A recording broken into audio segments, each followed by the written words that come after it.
നമ്മളെ ട്രാൻസ്ക്രിപ്ഷൻ കഴിഞ്ഞു. ഇനി അടുത്തത് നമ്മുടെ പോർഷൻ ജനറ്റിക് കോഡും കഴിഞ്ഞു. ഇനി അടുത്ത പോർഷനാണ് ട്രാൻസ്ലേഷൻ. നമ്മുടെ പ്രോസസ്സ് എന്ന് പറഞ്ഞാൽ പ്രോട്ടീൻ സിന്തസിസ് ആയിരുന്നു. അതായത് ഫോർമേഷൻ ഓഫ് ഡി എൻ എയിൽ നിന്ന് ആർ എൻ എ ഉണ്ടാവുക, formation of M R N A from D N A and protein from M R N A. അപ്പോൾ ഇതാണ് നമ്മുടെ പ്രോസസ്സ്. അതിൽ ട്രാൻസ്ക്രിപ്ഷൻ എന്ന് പറഞ്ഞു കഴിഞ്ഞാൽ formation of M R N A from D N A. Translation എന്ന് പറഞ്ഞു കഴിഞ്ഞാൽ formation of protein from M R N A. പ്രോട്ടീനിലെ എം ആർ എൻ എയിലെ നൈട്രജൻ ബേസ് സീക്വൻസ് അനുസരിച്ച് ജനറ്റിക് കോഡ് ഉണ്ടാവും. ആ കോഡ് അനുസരിച്ച് നമ്മൾ എന്ത് ചെയ്യും? കോഡ് അനുസരിച്ച് ആ പെർട്ടിക്കുലർ അമിനോ ആസിഡ് ജോയിൻ ചെയ്ത് പ്രോട്ടീൻസ് ഉണ്ടാവും, അല്ലെങ്കിൽ പോളിപെപ്റ്റൈഡ്സ് ഉണ്ടാവും. അപ്പോൾ ട്രാൻസ്ലേഷനാണ് പറയാൻ പോകുന്നത്. Translation means process of polymerisation of amino acids to form a polypeptide. അതായത് we know that polypeptide is a polymer of amino acid. Protein is a polymer of amino acid. അപ്പോൾ in translation amino acids join together by peptide bond to form a polypeptide. The information for this formation of this polypeptide is in the mRNA. mRNAയിലാണ് information ഉള്ളത്. ആ information അനുസരിച്ച് ഒരു polypeptide formation നടക്കുക. That is known as translation. The order and sequence of amino acids are defined by the sequence of bases in mRNA. അപ്പോൾ നമ്മൾ കണ്ടതാണ് M R N എയിലെ നൈട്രജൻ ബേസ് സീക്വൻസ് അനുസരിച്ച് ഇപ്പോൾ A U G U U U അങ്ങനെയൊക്കെ ആണെങ്കിൽ A U G first codon, U U U second codon. അപ്പോൾ ആ കോഡോൺ അനുസരിച്ചാണ് എന്ത് വരിക? അതിൻ്റെ കറസ്പോണ്ടിങ് അമിനോ ആസിഡ്സ് വരിക. അപ്പോൾ ആ സീക്വൻസിനെ ഡിറ്റർമിൻ ചെയ്യുന്നത്, സീക്വൻസ് എന്ന് പറഞ്ഞാൽ ഓർഡർ, അതിനെ ഡിറ്റർമിൻ ചെയ്യുന്നത് ആരാണ്? ആ എം ആർ എൻ എയിലെ നൈട്രജൻ ബേസ് സീക്വൻസുകളാണ്. നമ്മൾ പറഞ്ഞതാണ് amino acids are join together by peptide bond. ഇനി the cellular factory responsible for the synthesizing proteins is ribosome. അത് നമ്മൾ പറഞ്ഞതാണ്. അതെപ്പോഴാണ് പറഞ്ഞത്? അതായത് in case of prokaryotes transcription and translation are coupled എന്ന് പറഞ്ഞു. അപ്പോൾ ഞാൻ പറഞ്ഞതാണ് യൂകാരിയോട്സിൻ്റെ കേസിൽ ട്രാൻസ്ക്രിപ്ഷൻ നടക്കുന്നത്, ഇൻ കേസ് ഓഫ് യൂകാരിയോട്സ് ആണ് പറയുന്നത്, eukaryotes. In case of eukaryotes, transcription occurs inside the nucleus while translation occurs in the cytoplasm. അപ്പോൾ the machinery for translation or synthesizing protein is mainly ribosome. Ribosome protein സിന്തസിന് അത്യാവശ്യമാണ്. Ribosome കാണുന്നത് എവിടെയാണ്? പുറമെയാണ്, അതായത് ന്യൂക്ലിയസിൻ്റെ പുറത്താണ്. അതിനാണ് സൈറ്റോപ്ലാസം എന്ന് പറയാം. അതേസമയം പ്രോകാരിയോട്സിൻ്റെ കേസിൽ both these processes are coupled. Transcription and translation are coupled. ഇനി പറയുന്നത് ഇൻആക്റ്റീവ് സ്റ്റേറ്റ്. റൈബോസോമിൻ്റെ സ്ട്രക്ചർ നമ്മൾ ഫസ്റ്റ് ഇയറിൽ പഠിച്ചിട്ടുണ്ട്. അപ്പോൾ ഇൻആക്റ്റീവ് സ്റ്റേറ്റ് അത് പ്രോട്ടീൻ സിന്തസിൻ്റെ സമയത്തല്ലെങ്കിൽ it exists two sub units, a larger sub unit and a smaller sub unit. നമുക്കറിയാവുന്നതാണ് നമ്മുടെ റൈബോസോം ഇങ്ങനെ, ഇത് ലാർജർ സബ് യൂണിറ്റ്, ഇത് സ്മോളർ സബ് യൂണിറ്റ്. അപ്പോൾ പ്രോട്ടീൻ സിന്തസിൻ്റെ സമയത്തല്ലാത്തപ്പോൾ ഈ റൈബോസോം രണ്ട് സെപ്പറേറ്റ് സബ് യൂണിറ്റ്സ് ആയിട്ടാണ്, ആ രണ്ട് സബ് യൂണിറ്റും സെപ്പറേറ്റ് ആയിട്ടാണ് കാണപ്പെടുന്നത്, ലാർജർ സബ് യൂണിറ്റും സ്മോളർ സബ് യൂണിറ്റും. During protein synthesis they come together. ഈ രണ്ട് സബ് യൂണിറ്റും ഒരുമിച്ച് ചേരുന്നത് പ്രോട്ടീൻ സിന്തസിൻ്റെ സമയത്താണ്. The ribosome consist of structural R N S and about 80 different proteins. നമ്മൾ പറയുന്നതാണ് റൈബോസോംസ് ആർ എൻ എക്ക് സ്ട്രക്ചറൽ റോൾ ഉണ്ട് എന്ന് പറയുമ്പോൾ പറയുന്നതാണ് റൈബോസോംസ് ഉണ്ടായിരിക്കുന്നത് ആർ എൻ എയും പ്രോട്ടീനും ഉപയോഗിച്ചിട്ടാണ്. ഇനി എങ്ങനെയാണ് ട്രാൻസ്ലേഷൻ നടക്കുന്നത്? How the process of translation occurs inside the cell. അപ്പോൾ ട്രാൻസ്ലേഷന് കുറച്ച് സ്റ്റെപ്സ് ഉണ്ട്. ആ സ്റ്റെപ്സാണ് first one, charging of T R N A, അല്ലെങ്കിൽ അതിന് പറയുന്ന വേറൊരു പേര് amino acylation of T R N A. Next one initiation, അത് കഴിഞ്ഞ് elongation, last step is termination. First step charging of T R N A or amino acylation of T R N A ആണ്. T R N എയുടെ molecule നമ്മൾ കണ്ടതാണ്. What is the structure of T R N A molecule? T R N A molecule is in the form of a clover leaf or inverted L, നമ്മൾ കണ്ടതാണ്. അപ്പോൾ നമ്മൾ പറഞ്ഞു tRNA has an amino acid acceptor site and anticodon site എന്നൊക്കെ പറഞ്ഞതാണ്. അപ്പോൾ ആ amino acid acceptor സൈറ്റിലേക്ക് how these amino acids are combined, അല്ലെങ്കിൽ tRNA along with the corresponding amino acid is called charged tRNA. tRNA അതിൻ്റെ കൂടെ അതിൻ്റെ corresponding amino ആസിഡും കൂടെ കൂടിയതിനെയാണ് നമ്മൾ എന്ത് പറയുക, ചാർജ്ഡ് tRNA എന്ന് പറയാം. Charged tRNA. ഓക്കെ. അപ്പോൾ ഇനി എങ്ങനെയാണ് ഈ ചാർജിങ് അല്ലെങ്കിൽ അമിനോ അസൈലേഷൻ എന്ന് പറയും. അമിനോ അസൈലേഷൻ എങ്ങനെയാണ് നടക്കുന്നത് അതാണ് ഇനി പറയാൻ പോകുന്നത്. എങ്ങനെയാണ് അമിനോ അസൈലേഷൻ അല്ലെങ്കിൽ ചാർജിങ് ഓഫ് tRNA നടക്കുന്നത്. അതെന്ന് in this phase the amino acids are activated in the presence of ATP and link to the respective tRNA by the process called charging of tRNA or amino acylation. അപ്പോൾ ഈ നമ്മുടെ amino ആസിഡ്സിന് tRNAയുമായിട്ട് link ചെയ്യാൻ ഒരു ATPയുടെ ആവശ്യമുണ്ട്. In the presence of ATP energy requiring പ്രോസസ്സാണ്. ഇങ്ങനെ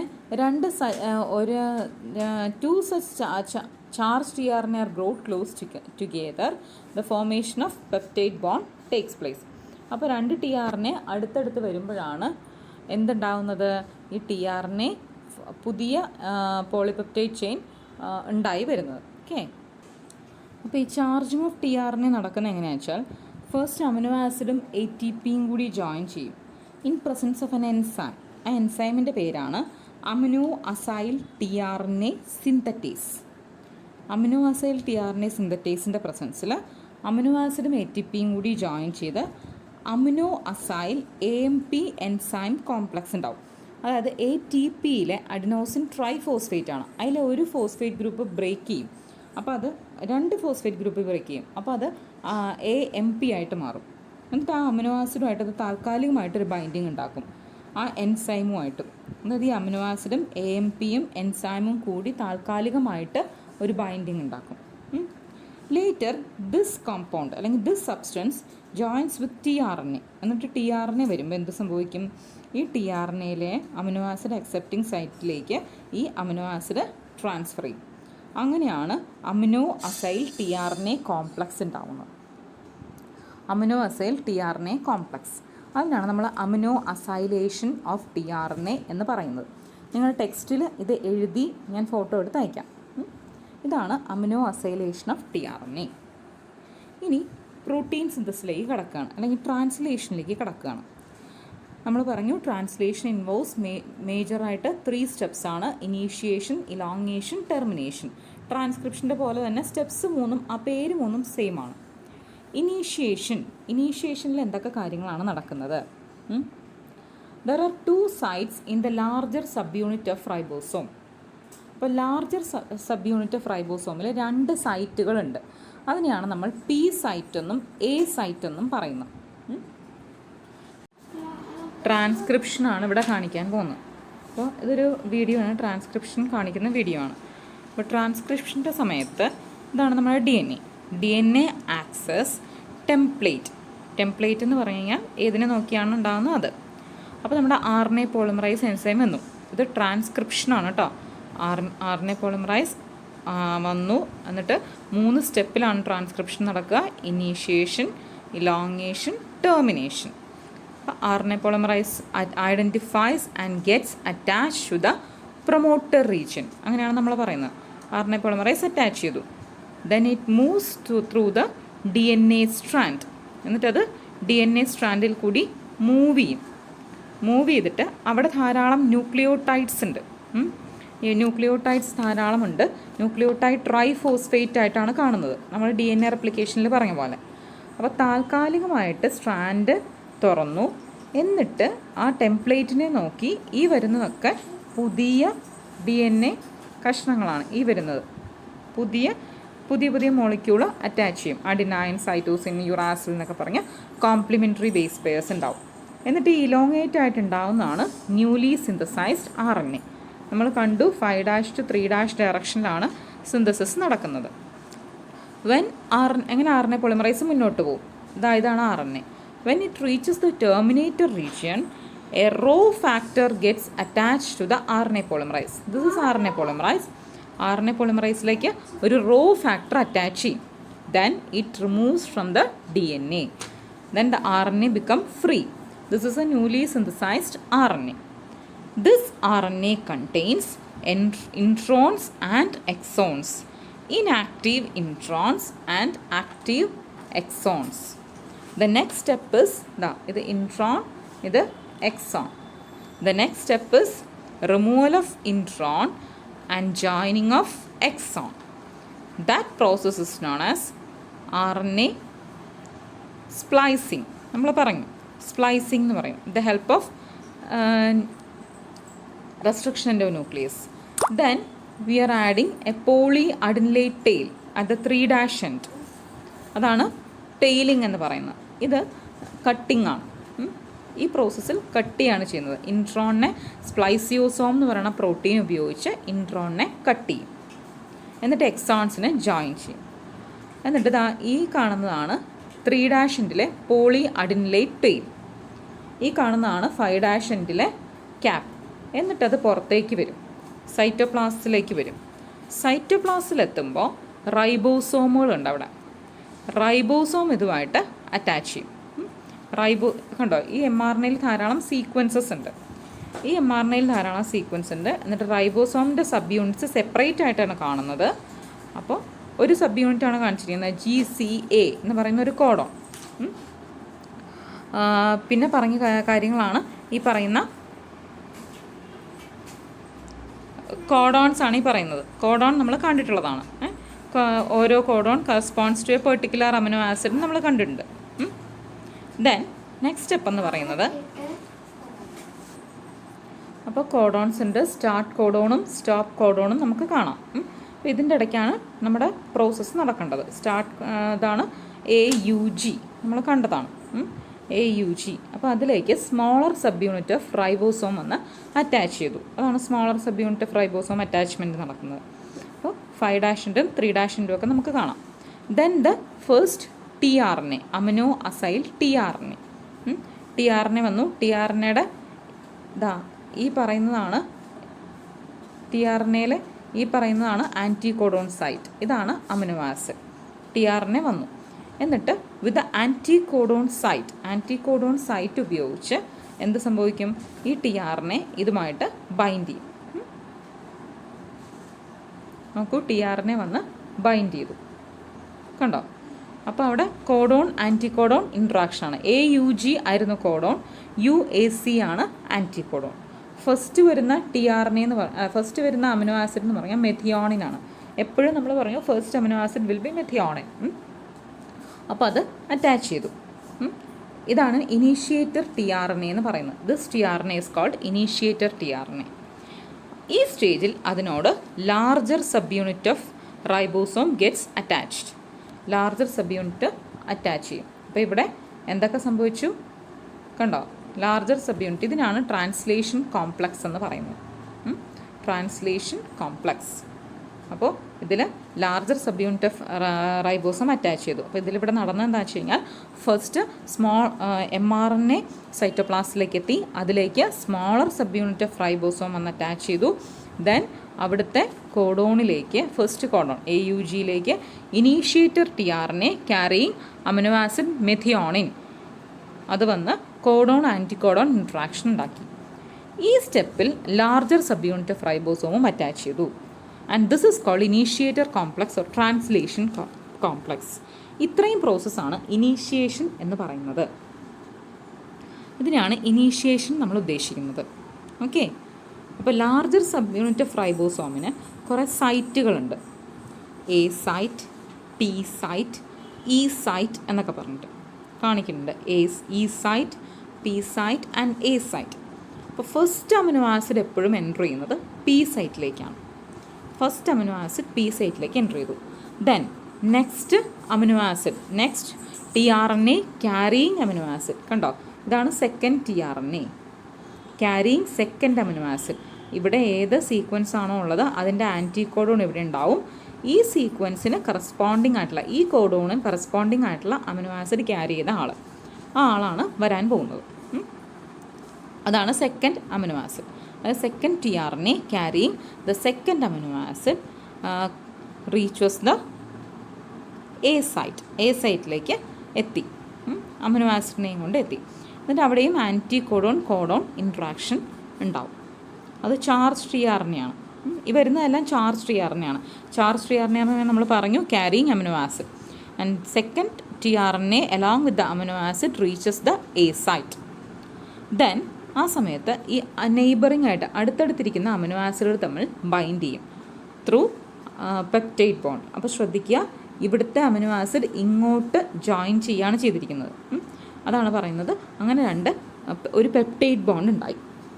ഇപ്പോൾ 2 അമിനോ ആസിഡ് ജോയിൻ ചെയ്യുന്നു. എന്നിട്ട് റൈബോസോം പതുക്കെ മൂവ് ചെയ്യുമ്പോൾ എന്ത് സംഭവിക്കും? ഈ എ എന്ന് പറയുന്ന site, this is the A site becomes free അല്ലേ? എ സൈറ്റിലേക്ക് വന്ന tRNA ഇപ്പോൾ പി സൈറ്റിലേക്ക് പോയി. പി സൈറ്റിലേക്ക് ഇരുന്നത് ഇ സൈറ്റിലേക്ക് പോയി. ഇ സൈറ്റിലിരുന്നത് പുറത്തേക്കും പോയി. അപ്പോൾ എ സൈറ്റ് ഫ്രീ ആയി. എ സൈറ്റിലേക്ക് അടുത്ത tRNA വന്നു. അപ്പോൾ എന്ത് സംഭവിക്കും? എ സൈറ്റിലേക്ക് അടുത്ത tRNA വന്നു. എ സൈറ്റിലേക്ക് ഇതാ കണ്ടോ, ഇതൊക്കെയാണ് സൈറ്റുകൾ എന്ന് പറയുന്നത്. ഇതാണ് A site, this is the P site and this is the E site. അപ്പോൾ എ സൈറ്റ് റൈബോസോം ഇങ്ങനെ ഫ്രണ്ടിലേക്ക് മൂവ് ചെയ്യുന്നതിനനുസരിച്ച് എന്ത് സംഭവിക്കും?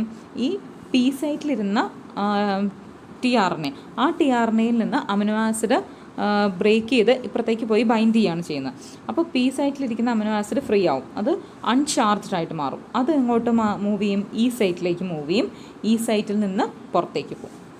അപ്പോൾ നാച്ചുറലി എ സൈറ്റിൽ അറ്റാച്ച് ചെയ്ത ചാർജ് tRNA പതുക്കെ പി സൈറ്റിലേക്ക് ഡിസ്പ്ലേസ് ചെയ്യപ്പെടും. അങ്ങനെ ആ പ്രോസസ്സ് കണ്ടിന്യൂ ചെയ്യും.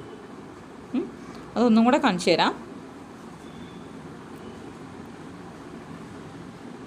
ഇതാ നോക്കൂ, second amino acid carrying the second tRNA, charged tRNA carrying the second amino acid reaches the A site of the ribosome. This is the A site.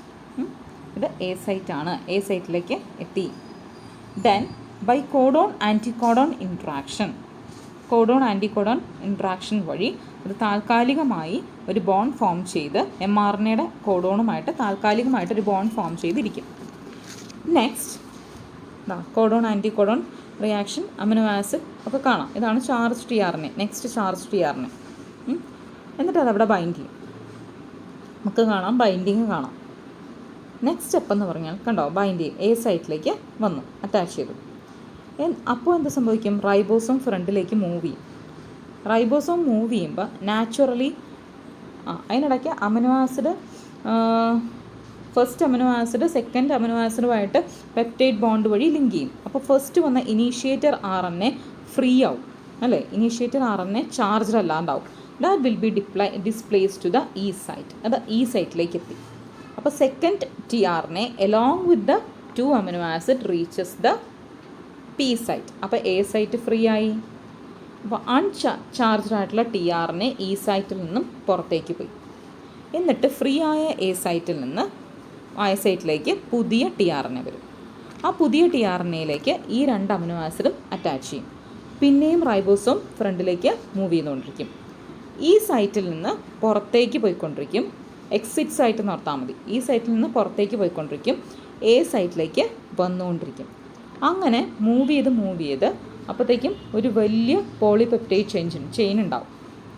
അങ്ങനെ when it reaches the stop codon a release factor gets attach to the A site. A സൈറ്റിലേക്ക് ഒരു release factor attach ചെയ്യും. അത് attach ചെയ്താൽ നമ്മുടെ raw ഫാക്ടറിനെ പോലെ തന്നെ എന്ത് സംഭവിക്കും? ആ അറ്റാച്ച്മെൻറ്റോട് കൂടി ഈ പറയുന്ന പോളിപെപ്റ്റൈഡ് ഫ്രീ ആയിട്ട് പോകും. പോളിപെപ്റ്റൈഡ് ഫ്രീ ആവും. അതിനോട് കൂടെ എല്ലാം, അതായത് റൈബോസോം സെപ്പറേറ്റ് ചെയ്യും, റിലീസ് ഫാക്ടർ സെപ്പറേറ്റ് ചെയ്യും, അൺചാർജ്ഡ് RNAയും സെപ്പറേറ്റ് ആവും. ഇതാണ് ട്രാൻസ്ലേഷൻ എന്ന് പറയുന്ന പ്രോസസ്സിൽ നടക്കുന്നത്. ഓക്കെ, അപ്പോൾ നമുക്ക് ഫ്രീ ആയിട്ടൊരു പോളിപെപ്റ്റൈഡ് കിട്ടും. അതാണ് ആ പ്രോസസ്സിൽ നടക്കുന്നത്. ട്രാൻസ്ലേഷൻ പറഞ്ഞു. നമ്മൾ 2 സൈറ്റ് ഉണ്ട് നമ്മുടെ റൈബോസോമിന്, P site and A site. ഒരു അപ്പോൾ mRNA സൈറ്റോപ്ലാസ്റ്റിലെത്തിയാൽ ഉടനെ തന്നെ smaller sub unit of ribosome അതിലേക്ക് അറ്റാച്ച് ചെയ്യും. അതിനുശേഷം first TRNA initiator TRNA attach ചെയ്യും. ആ ഇനീഷ്യേറ്റർ TRNA അറ്റാച്ച് ചെയ്ത് കഴിഞ്ഞാൽ നെക്സ്റ്റ് വരുന്ന ആളാണ് larger sub unit of ribosome. അപ്പോൾ ഇത്രയുമാണ് ഇനീഷ്യേഷൻ എന്ന് പറയുന്നത്. അതാണ് ഇനീഷ്യേറ്റർ കോംപ്ലക്സ് എന്ന് പറയുന്നത്. ഇനീഷ്യേറ്റർ കോംപ്ലക്സിൽ എന്തൊക്കെയുണ്ട്? TRNA, അതായത് initiator TRNA, smaller and larger sub unit of ribosome and mRNA. ഇത്രയും ഉള്ളതാണ് ഇനീഷ്യേറ്റർ കോംപ്ലക്സ്. ഇലോങ്ങേഷൻ എന്ന് പറഞ്ഞാൽ ribosome moves to the next codon. Ribosome ഈ കാണുന്നത് പോലെ റൈബോസോം ഇങ്ങനെ ഫ്രണ്ടിലേക്ക് മൂവ് ചെയ്യണം. Moves to the next codon, അടുത്ത കോഡോണിലേക്ക് പോകും. അപ്പോൾ second TRNA is at the P site. അപ്പോൾ സെക്കൻഡ് TRNA P സൈറ്റിലേക്ക് വരും. എന്നിട്ട് third TRNA brings the third amino acid and enters the S site. അപ്പോൾ ആദ്യം വന്ന അമിനോ ആസിഡുകൾ അല്ലെങ്കിൽ ആദ്യം വന്ന TRNAകൾ പുറത്തേക്ക് പോകും. അമിനോ ആസിഡുകൾ തമ്മിൽ ജോയിൻ ചെയ്ത് പോളിപെപ്റ്റൈഡ് ഉണ്ടാകും. കണ്ടോ? ഈ അമിനോ ആസിഡുകളെല്ലാം കൂടി ഇങ്ങോട്ട് വന്ന് അറ്റാച്ച് ചെയ്യുക. നെക്സ്റ്റ് സ്റ്റെപ്പിൽ ഈ TRNA ഇങ്ങോട്ട് ഡിസ്പ്ലേസ് ചെയ്യും. ഈ പറയുന്ന TRNA പുറത്തേക്ക് പോകും. അപ്പോൾ A സൈറ്റ് ഫ്രീ ആവും. അപ്പോൾ പുതിയ TRNA A സൈറ്റിലേക്ക് വരും. എന്നിട്ട് ഈ പുതിയ TRNAയുടെ അമിനോ ആസിഡിലേക്ക് ഈ പറയുന്ന പെപ്റ്റൈഡ് പോളിപെപ്റ്റൈഡ് എല്ലാം കൂടി പോയി അറ്റാച്ച് ചെയ്യും. ഇങ്ങനെയാണ് ആ പ്രോസസ്സ് നടക്കുന്നത്. അങ്ങനെ ഇലോങ്ങേഷൻ സ്റ്റെപ്പിൽ എന്താ സംഭവിക്കുന്നത് വെച്ചാൽ ഇലോങ്ങേഷൻ ഓഫ് പോളിപെപ്റ്റൈഡ് ചെയിനാണ് സംഭവിക്കുന്നത്. അത് എൻഡ് ചെയ്യുന്നത് when the ribosome reaches the stop codon. As soon as it reaches the stop codon എന്ത് സംഭവിക്കും? A release factor gets binds to the stop codon, terminating translation and releasing the complete polypeptide from the ribosome. എന്നിട്ട് complete പോളിപെപ്റ്റൈഡിനെയും റൈബോസോമിൽ നിന്ന് release ചെയ്യും. അതാണ് termination എന്ന് പറയുന്നത്. ഇനി ഈ പെപ്റ്റൈഡ് ബോണ്ട് ഫോർമേഷൻ ഇങ്ങനെ റിപ്പീറ്റ് ചെയ്തുകൊണ്ടിരിക്കും. അതായത് ഇപ്പോൾ പ്രോട്ടീൻ ആവശ്യത്തിന് അതനുസരിച്ച് പ്രൊഡ്യൂസ് ചെയ്തുകൊണ്ടിരിക്കും. അപ്പോൾ ചില കേസിൽ എങ്ങനെ വെച്ചാൽ A group of ribosomes are connected with a single mRNA. ഒരു mRNAയോട് ഒന്നിലധികം റൈബോസോംസ് അറ്റാച്ച് ചെയ്യും. അതിന് ആ സ്ട്രക്ചറിനെ പറയുന്ന പേരാണ് പോളി റൈബോസോം അല്ലെങ്കിൽ പോളീസോം. ഒരു സിംഗിൾ mRNAയോട് ഒന്നിലധികം റൈബോസോംസ് അറ്റാച്ച് ചെയ്ത് കഴിഞ്ഞാൽ ആ സ്ട്രക്ചറിന് പറയുന്ന പേരാണ് പോളി റൈബോസോം അല്ലെങ്കിൽ പോളീസോം എന്ന് പറയുന്നത്. അടുത്താണ് അൺട്രാൻസ്ലേറ്റഡ് റീജിയൻസ്. അൺട്രാൻസ്ലേറ്റഡ് റീജിയൻസ് എന്ന് പറഞ്ഞു കഴിഞ്ഞാൽ ഈ കാണുന്നതാണ് ഒരു mRNA. mRNAയ്ക്ക് ഒരു 5' ക്യാപ്പ് ഉണ്ട്. നിങ്ങൾക്ക് കാണാം, ഒരു 5' ക്യാപ്പ് ഉണ്ട്. അതുപോലെ ഇതാണ് അതിൻ്റെ കോഡിങ് സീക്വൻസസ്. ഇവിടെ സ്റ്റാർട്ട് കോഡോൺ ഉണ്ട്, സ്റ്റോപ്പ് കോഡോൺ ഉണ്ട്. നെക്സ്റ്റ് ഇവിടെ എന്തുണ്ട്? ഇവിടെ പോളി എ ടെയിൽ ഉണ്ട്.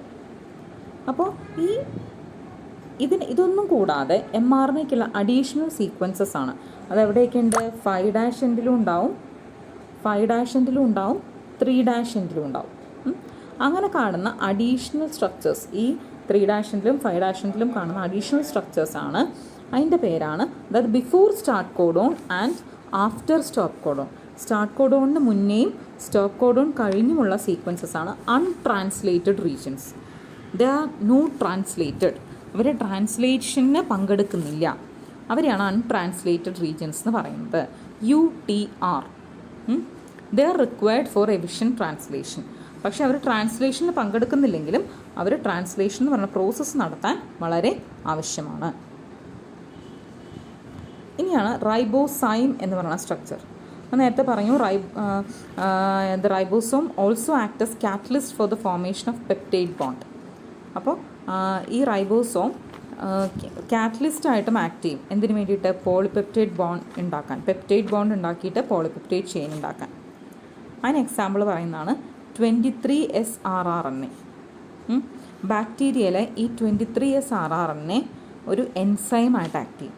അപ്പോൾ ആ എൻസൈമിൻ്റെ പേരാണ് റൈബോസൈം. അതായത് RNA കഷ്ണങ്ങൾ, pieces of RNA acting as enzymes that increases rate of reaction are called ribozyme. അപ്പോൾ ഇത്രയുമാണ് ട്രാൻസ്ലേഷനിൽ പറയാനുള്ളത്. ആ വീഡിയോയും കൂടെ കണ്ടപ്പോൾ നിങ്ങൾക്ക് മനസ്സിലായിട്ടുണ്ടെന്നാണ് ഞാൻ വിചാരിക്കുന്നത്. Initiation, elongation, termination.